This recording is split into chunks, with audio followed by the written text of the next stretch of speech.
Өргөмийн сайт бүгд найрамдах дотор улсын Бээжин хотоос та бүхэнд мэдээлэл хүргэж байна.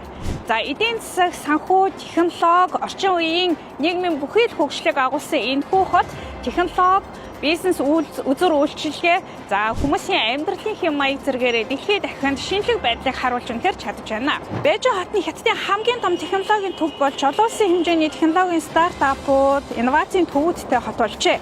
За тус хотны хиймэл оюун ухаан, цахим худалдаа, мэдээллийн технологийн салбарт чухал байр суурийг эзэлж байна. Технологийн төвд болоод хөрөнгө оруулалт, судалгааны дэвшин, эдийн засагт чухал хувь нэмэр оруулж байна гэж дэлхийн эдийн засагчид үзэж байгаа юм а. За цаашлаад санхүүгийн хувьд, гадаадын хөрөнгө оруулалтын хувьд дэлхийн дахины анхаарлыг татж буй энэхүү хотын талаарх мэдээллийг хүргье. 2023 онд Бээжингийн дотоодын нийт бүтээгдэхүүн 5.7 тэрлион юанд хүрч хятадын эдийн засгийн өсөлт чухал хувь нэмрийг оруулж чадсан байна.